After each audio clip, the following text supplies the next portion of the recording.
In 2004, it was a scary time at Columbia High in East Greenbush. 16-year-old Jon Romano, teachers and students. Assistant Principal John Sawchuk and Special Ed teacher Michael Bennett saved the day when a teen walked into Columbia High 9 years ago and fired off a in a second-floor hallway. For those who don't know, when I was just 16 years old, I went into my high school with it. I wanted to share my pain with others, and I regret it more than anything. Bennett himself as the two men subdued 16-year-old Jon Romano and the incident ended. He came up behind me and grabbed me. I want people to know what happened that day. I wanted people to see me. I wanted them to see my suffering. I used to be friends with Jon Romano. I think people need to know just how calculating this man is. In no way did I think that somebody'd be standing there with... He didn't go to an empty part of the building. He wasn't just a sad boy. The police then wrote down a confession supposedly written by me. I saw the fear and the terror in their eyes. I went to prison, and I did my best to turn my life around. So here I am, the bad guy. What was your purpose in putting this out on YouTube? For a long time, people have always asked me to speak up and to share my to share what I've done.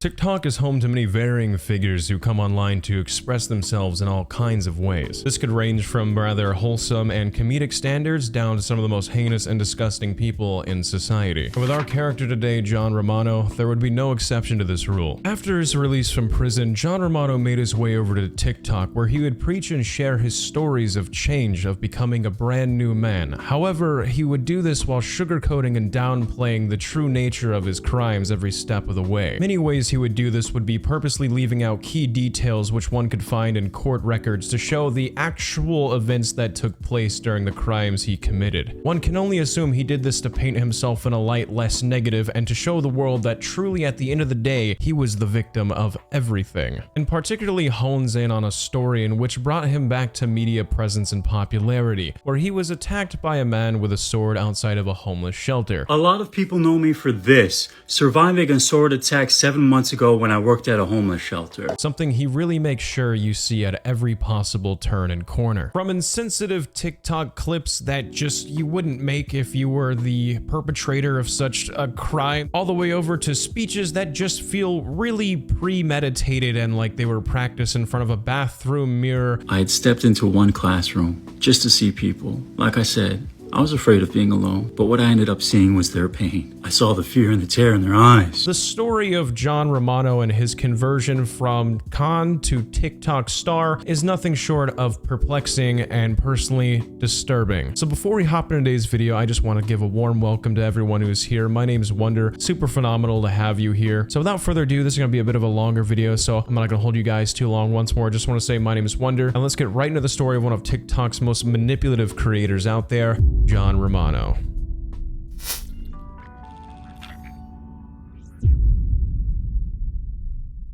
If we want to know Jon Romano, we have to go back to a very specific date and time in history. February 9th, 2004 to be exact. A young Jon is walking to school, and what he's contemplating, it's not hard to guess. In his hands, a firearm he convinced his mother to purchase him 2 days prior for quote-unquote target practice. As he approaches his school, he takes a deep breath and walks inside, making his way past the main office and upstairs into a boys' bathroom. There, Jon waited for upwards of 20 minutes, thinking. But thinking what exactly? Nobody knows. You'll just have to take his word for it. As the minutes passed, he notified his friends via text message that he was armed in the school and that they should leave immediately. Jon sat in silence. That was until a student by the name of Eric Farrell walked into the bathroom unaware of Jon's presence. Before he had the time to react, Jon raised his weapon, causing the student to flee from gunpoint. After the student was gone, Jon walked out and noticed 2 students in the hallway, Jeffrey Kinnery and Christopher Stefanik. Making direct eye contact with Kinnery, Jon raised his weapon once more and pulled the trigger. Kinnery stated that upon seeing a flash, he fell to the ground, just narrowly avoiding a potentially fatal injury. Jeffrey and Christopher attempted to run as they heard Jon loading another round. Once more, a shot was fired, and the wadding of a shell struck Christopher in the leg. Jon began to make his way towards a classroom door, but was stopped by Assistant Principal John Sawchuk. A scuffle ensued during which the firearm went off once more, injuring another teacher, Michael Bennett. During the struggle, Sawchuk pleaded for Jon to release release the firearm, which eventually he agreed to do. It was after this police arrived and Jon was placed into custody and held in Rensselaer County Jail. According to court records, which I will leave down in the description, later that night while in police custody, Jon was seen laughing at the incident as the news of what happened started to make its way onto TV. What followed next was a trial that ended up rather quick. Jon was looking at two options. He could plead not guilty and face an 86-count indictment at trial where he could face up to 75 years behind bars, or he could secure a speedy trial by taking a plea deal that would ensure he faces no more than 20 years maximum. Jon agreed and took the deal, which I'd also like to add that he believes him taking a lesser sentence is an admission of innocence. I would later plead guilty to attempted endangerment. And people say, well, if your intent wasn't to kill, why did you plead guilty to attempted? I was facing 75 years and I just didn't have the fight in me. I didn't want to re-traumatize everybody at that time. And I just wanted to say, you know, I'm ready to go to prison. I'm done. Or so that's how I perceived it. Jon, unsurprisingly, was found guilty on 3 counts of attempted in the second degree, 1 count of in the second degree, and 82 counts of reckless endangerment in the first degree. Due to the conditions of his plea, he ended up waiving his right to appeal this later down the line in any future courtrooms. In 2020, after serving over a decade, 17 years to be exact, Jon was released from prison and was once more a free man. Now, I'd like to touch base on the next part of this video and how we're going to proceed. I wanted to give you guys a bit of a backstory first so we could really kind of get a picture of the severity of the type of crime we're working here. I know it really goes without saying the severity, but I wanted to go back from the very beginning so you can get a very good idea as to how this day went down that Jon is trying to downplay. At least that's the way I'm seeing it over on his TikTok account. I'd like to state that I encourage you to form your own opinions despite my own reserved biases, because that's really what we're here for. Since being reinstated back into the public, Jon made a bit of popularity over on TikTok after he started to share his stories of his survival of a sword attack outside of a homeless shelter. Now, I could try to summarize this myself, but according to an article from the Times-Union, this event can be summarized as the following. Jon W. Romano, who has sought redemption after bringing a weapon and at students and teachers inside Columbia High School as a teenager in 2004, was the victim in Monday's vicious attack at a homeless shelter in Sheridan Avenue, in which a man wielding a sword attacked Romano and caused critical injuries to his arms and legs, according to police and court records as well as law enforcement sources. He shared his story wherever he could, posting it whenever he could, relaying his story of survival to anyone who would listen. And man, does he talk about his experience. Like, does he really talk about I mean, it's a lot. With his newfound followers, Jon began to reach out to those in the TikTok community who, like him, had served in prison. He wanted to do this, I believe, as a way of networking so he could try to build a community of ex-cons and criminals who are trying to find a newfound life and their freedom. And things seemed to be going pretty well for Jon. That was until someone finally asked the big question, "Hey Jon, what were you locked up for 17 years for?" For those who don't know, when I was just 16 years old, I went into my high school with my intent was not to kill, but to die in front of other people. So I want to lead off with Jon's own testimony so we can really get an idea of the way he describes the events that took place that day on February 9th, 2004. Then afterwards, I want to go over a TikTok uploaded from a user who claims to be one of Jon's friends after his release, unknowing of his past, and how they describe their interactions with Jon and how they truly felt upon learning all this information, and how he himself described his own past. We'll have some contradictions to point out and some discussions, but let's first take a look at what Jon has to say. Once more, I encourage you to form your own thoughts and opinions despite my personal reservations and bias towards this situation. I'd like to note that his story is a bit long, but without further ado, let's roll the clips. For those who don't know, when I was just 16 years old, I went into my high school with my intent was not to kill, but to die in front of other people, and I knew that I'd be traumatizing them, which I did. I wanted to share my pain with others, and I regret it more than anything, but I want people to know what happened that day, because when I did come out of the bathroom with the in my hands, there was actually another student who was just on his way in, and he froze in front of me, because no kid expects to see that, and I didn't shoot at him. That wasn't my intent, because he turned around and he ran. And when I came around the corner, you'll see the hallway. You'll see where two kids had just come around the other corner about 40 feet away, and I pointed up and away and shot. And most of the bird shot went into the ceiling, into the upper parts of the wall, and then they turned and they ran right back around the corner. I did fire a second shot, and this one was into the wall. I was letting people know I was there. I was planning on, all right, this is gonna get everybody to call the police and I'll be dead soon. And I walked around for a little while, and I even, stepped into one classroom, and I just wanted to see people and have them see me. And I can't justify what I did, but again, my intent was not to kill.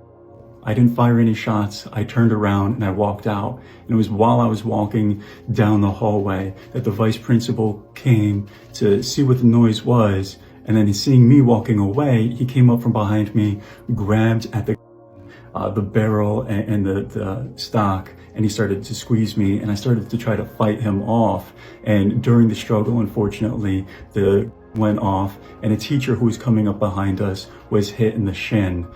Thankfully, he was the only person who was physically injured that day. And you'll see the third shot had gone mostly into the floor, ricocheted up and hit other parts of the wall. I can't justify what I did. I would end up answering questions with police later on. I waived my Miranda rights without speaking to an attorney or my family.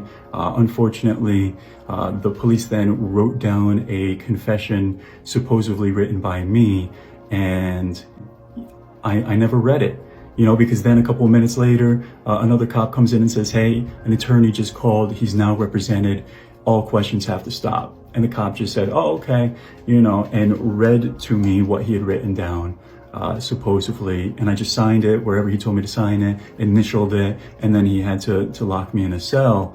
I later found out that what he had actually written was not what he read to me. And I would later plead guilty to attempted reckless endangerment. And people say, well, if your intent wasn't to, why did you plead guilty to attempted?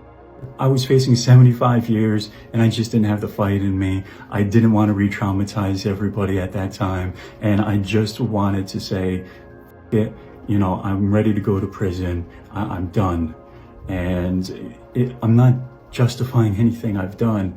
My whole goal on here has always been to try to help give people the mindset of somebody who would do something like this and to prevent any other from happening. And to explain what you're about to see, I was using 7.5 grade bird shot that day.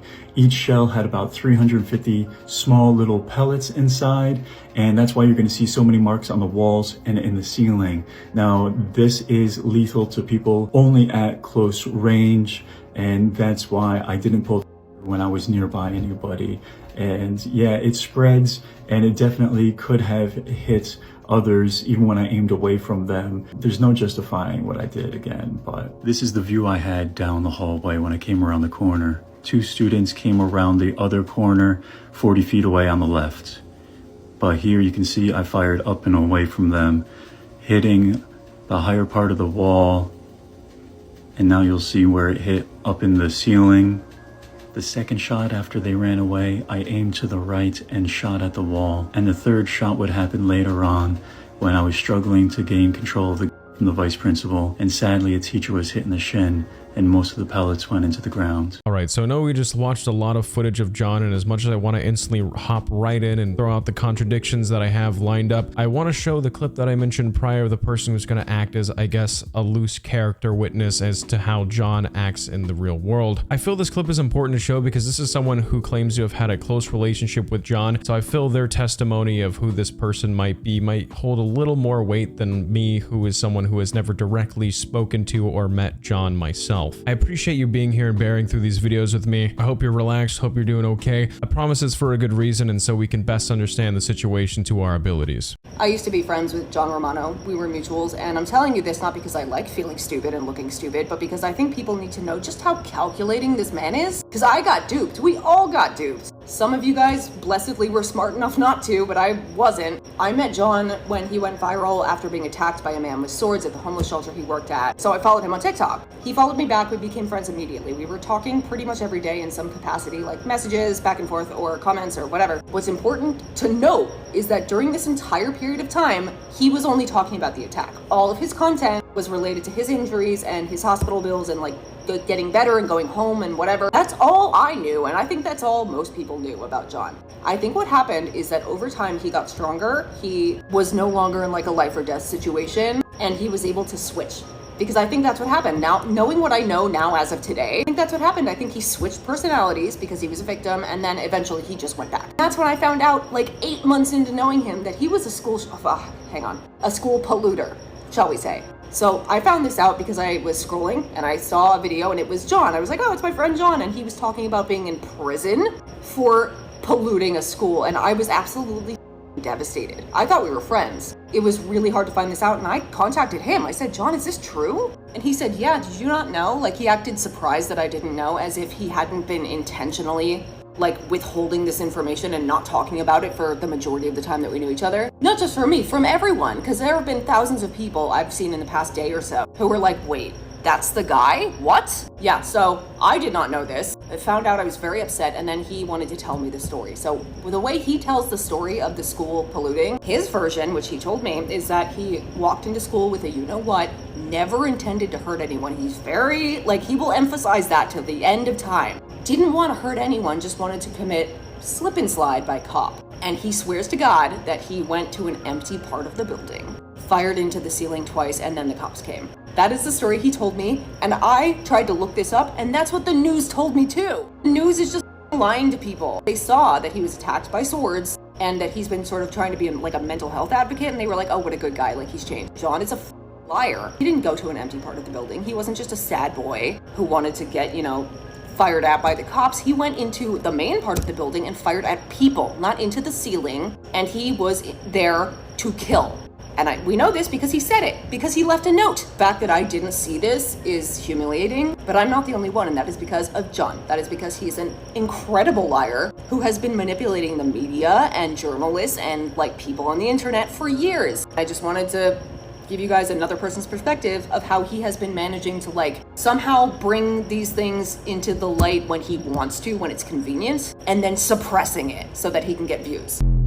So this person says that they hadn't heard Jon ever tell this story. They had only heard of the sword incident, which seems to line up, at least to my knowledge, with the timeline of Jon's channel, where it is just rows and rows and rows of this story. Correct me if I'm wrong, but I'm not too sure when he started becoming more comfortable in discussing his past and the crimes he actually committed. This person also makes the argument that they believe Jon got to be the victim instead of the perpetrator, which caused him to switch. That's what happened. I think he switched personalities because he was a victim, and then eventually he just went back. Which is one way a person could go about assuming why on his content over on TikTok, he constantly downplays and tries to express that in reality, he was the true victim all along and was a victim of himself. I wanted to share my pain with others, and I knew that I'd be traumatizing them, which I did. Obviously, these are anecdotal version of events, but I don't find it too hard to believe given the nature of Jon's TikToks and the way he goes about presenting his side of the story. Now that you've heard the events of February 9th, 2004, and the way Jon describes his side of events and the character testimony of someone who claims to have been a former friend of Jon's, it's time we take all that information and dive into court records and news articles and play a game of fact versus fiction, pointing out the inconsistencies left and right of his version of events. Let's get right into it. Now, my intentions that day were not what we see too often with these tragedies on the news. I was not there to kill, but to be killed. Now, his first contradiction here is he says he didn't hurt anybody when he went into school that day. He said he brought his weapons so the police could come, and I don't really need to explain. However, if we look at an article from The Record published all the way back in 2004, we see that it stated that Jon admitted to authorities that he had actually had fantasies of harming people via a firearm for over a year. It's also quoted in this article Jon saying he brought a weapon and proceeded to use it against 2 students and a teacher. The statement is also backed up in court records as seen in the following. Also, for obvious reasons, this will have to remain heavily censored. A bit of a read, but it's important nonetheless. In 2004, the defendant, who was 16 years old, wrote a suicide note, then took a loaded shotgun to the local high school that he had previously attended. After entering a bathroom and waiting for approximately 15 minutes, defendant used his cell phone to send text messages to his friends informing them that he was in the school with a weapon and was warning them to leave. A few minutes later, while exiting the bathroom, defendant encountered Eric Farrell, a student. Defendant pointed the shotgun at Farrell, who ran into an open classroom. At that point, the defendant saw two other students, Jeffrey Kinnery and Christopher Stefanik. Kinnery made eye contact with the defendant, who pointed the weapon directly at him and pulled the trigger. Kinnery, who dropped to the ground as he saw a flash of fire from the barrel of the weapon, was not hit. After Kinnery and Stefanik heard a second shot being chambered and attempted to run and crawl away, the defendant fired at them again, and the wadding of a gun round stuck Stefanik in the leg. Defendant then entered the classroom with the weapon, but was pulled back out by Assistant Principal Jon Salchuk, who attempted to wrestle the gun away from him. As a teacher, Michael Bennett approached to assist Salchuk. Defendant swung around and the gun went off, striking Bennett in the leg. At Salchuk's urging, defendant then agreed to give up the weapon. Defendant was arrested and transported to Rensselaer County Jail, where he is observed that night, laughing at television news of the incident. This does not line up with Jon's story at all. This is a much more brutal turn of events. What I find disturbing is Jon's claims that he simply aimed at the ceiling and that was that. He wasn't trying to hurt anyone, but it states directly on court records that he made eye contact with Kinnery, one of the students, and then pulled the trigger. The only reason the student is alive is because he was able to drop to the floor in just enough time. Then, as they were trying to crawl away, they were fired at a second time. I don't know how you're able to just casually downplay that and pretend that that traumatizing event didn't occur for those people. Now, I know you admit and say that it was a traumatic event for all those involved. I knew that I'd be traumatizing them, which I did. I wanted to share my pain with others. But when you downplay and take away the actual events that occurred that are on public paper, it is what I would argue insulting to the victim. So for Jon to say he just simply fired off 2 rounds in the ceiling, it's just not true. This is further backed up when in court one of the students got up and left simply because he was disgusted at the information Jon was telling to the courtroom about what his intentions were that day at school. Now, I obviously don't have Jon's word-for-word testimony during that court case, but according to Mr. Bennett, who was injured in the calf, it was disturbing for him to hear Jon say how he wanted to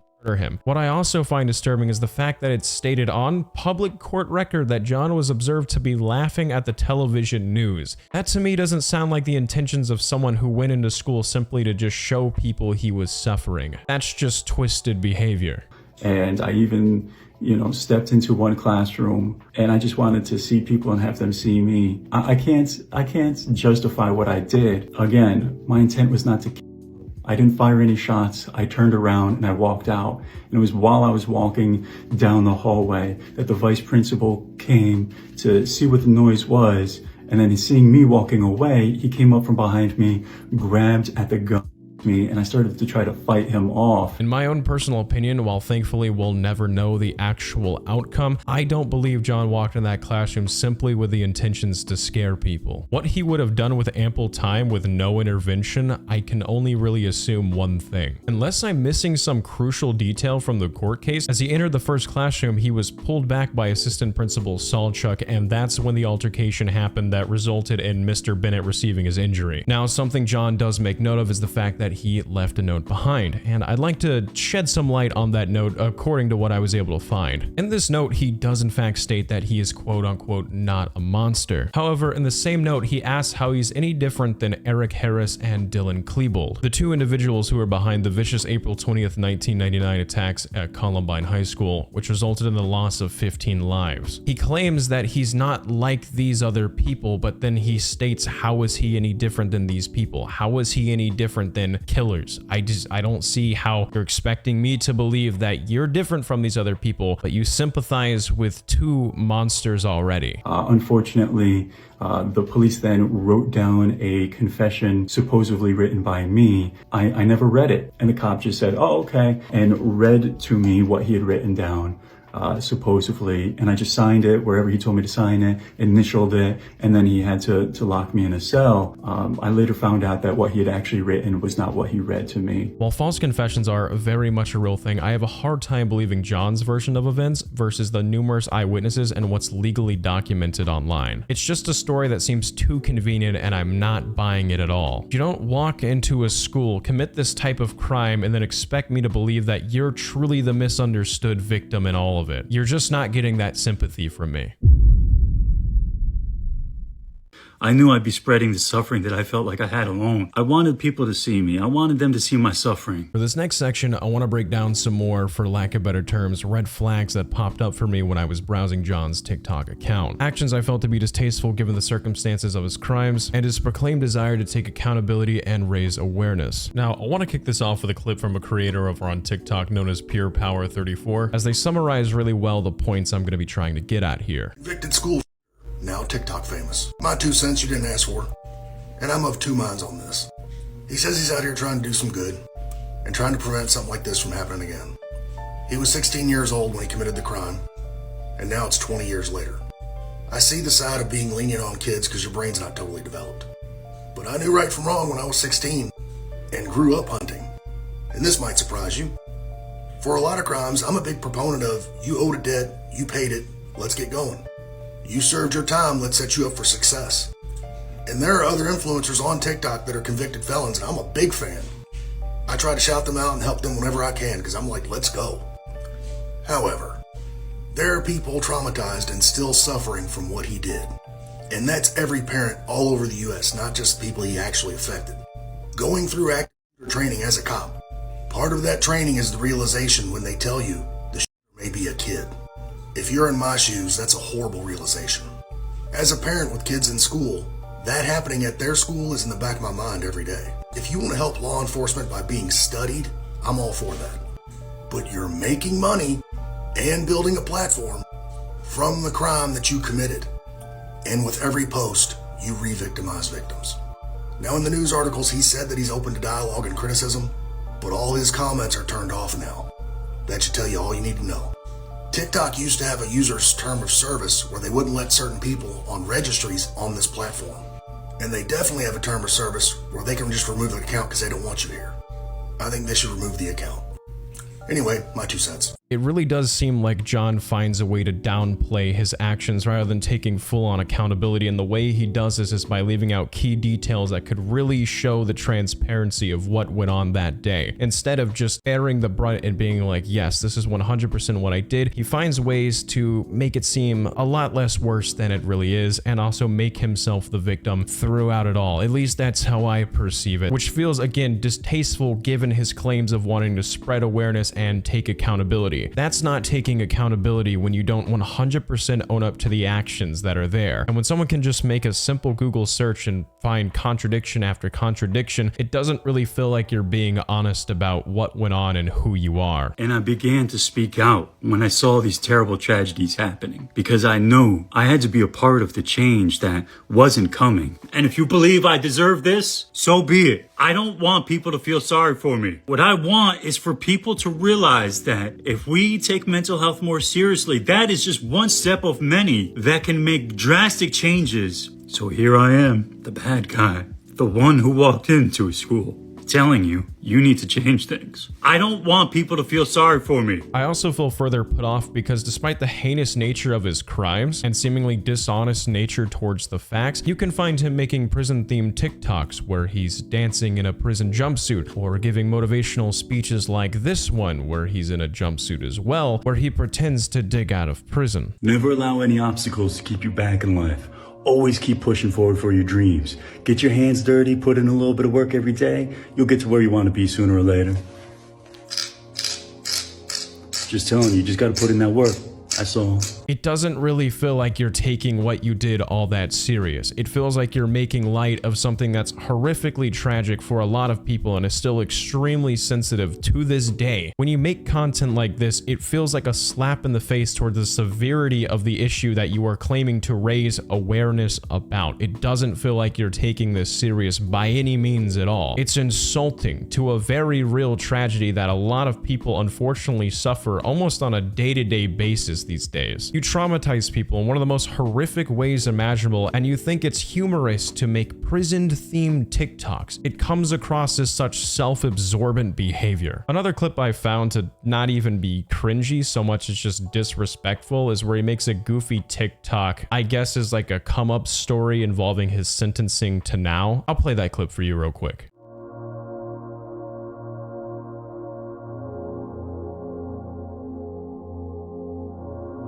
As I stated prior, this just comes off as self-absorption. This doesn't come off as taking accountability. This just shows me that you're obsessed with your image and how you're perceived. You want to be this monster turned good guy story because it makes you feel better about yourself. Another TikTok I found was of him using a mugshot filter with the caption, quote, "I'm having flashbacks." They got this filter and we've just been charged for what? Face forward. Turn left. My right or yours? Look down. What am I guilty of? Excuse me? What? So here I am, the bad guy. I had to be a part of the change that wasn't coming. I don't understand how Jon can have such a disturbing past that scarred a couple people for the rest of their lives and then turn around and say, oh, I'm trying to do good for the world, but then make mugshot filters and do prison-themed TikToks. Like, excuse my French here, like it's just a game. Like it's not funny, it's not entertaining, it's disrespectful, and it just shows that you're full of yourself. Even down to the sword attack. Like, don't get me wrong, I imagine being attacked by a sword, that sounds horrific. Don't get me wrong there, but at every possible turn it just comes off like he uses this as a way to play victim. Even when he's discussing his father's passing, he finds a way to make it about himself, going to say, yes, my father's passing was hard because it was on the anniversary of the sword attack. So I found out my father passed away, and the crazy part is he actually passed on the 1-year anniversary of the sword attack. So when I was celebrating 1 year of life after the sword attack, and I was at the homeless shelter bringing in all the donations everybody gave, that's when my father had passed. Like, it's not about you, man. And another clip that stood out to me that feels like a slap in the face of the very definition of accountability is where he says, well, I only used birdshot rounds, so it would only be lethal at a close range. I was using 7.5 grade birdshot that day. Now, this is lethal to people only at close range. This is such a downplay. It doesn't matter the size of the caliber that you're using or whatever round. A 22 round is roughly the size of my pinky, yet it still holds fatal against people. Hi, my name is Candace, and I'm a school survivor. We get outside, and they start shooting at us. You know, they both said the same thing that this guy right here, jonseekingpeace, said. He didn't go to school to hurt anybody. They said the same thing. They said that they were just shitting over our heads or whatever. 5 people died and 10 other people were injured too. If I had to theorize, perhaps Jon went his entire life as a public menace. Yet he had something horrific happen to him where he was now sitting in the same position as his victims. And now the script had been flipped for the first time ever in his life, and turned even his past into how he was actually the true victim all along. After everything, I find Jon's character to be untrustworthy. He's proven to downplay and leave out crucial details of his court case. He makes funny prison-themed TikToks despite the horrific and sensitive nature of his crimes. And he talks as if this is his role in some sort of dramatic play. So here I am, the bad guy, telling you, you need to change things. I find him to be incredibly self-centered, and he seems to rely on victimization to thrive online rather than through the transparent and thorough accountability of his own actions. However, as I've stated before, I want to hear your thoughts and opinions down below, as I'm just one person and this is my own view of the situation, and the way that I perceive something might not be the way that you perceive something. As of now, Jon is still active on TikTok, but he has disabled his comments. He states the reason for this is because of all the hate comments he's getting. My comment section has been turned off because anybody who said anything slightly supportive of me was getting harassed and even threatened. Which I don't doubt, but I also believe in those comments you could easily find people calling him out and stating the actual facts of the public record and court cases which you can find online. Now, I also have seen a lot of comments of people defending Jon and being on Jon's side, so if you're one of those people, definitely let me know down below your thoughts and reasons why you trust Jon and his word. With that concluded, I just want to say thank you so much for stopping by here today. If you made it to the end of the video, feel free to drop a like and subscribe down below, and let me know what I can do to improve in the future so I can give you a better viewing experience. Once more, my name's Wonder. If you want to find me after the video, you can see me on any of the links listed on screen, and I'm also probably going to be over on Twitch where you can find me really easily. If you also want a way to support me, feel free to check out my Patreon in the links down below, as it really does help me out in being able to provide this type of content for you. Without further ado, I'm going to keep the outro short. I just want to say it means a lot for you to be here. Hopefully you're able to learn a thing or two and maybe see some things in a different way you didn't expect. But without further ado, I'm going to get on out of here. You take care, stay safe, and do something nice for yourself. Farewell and good night.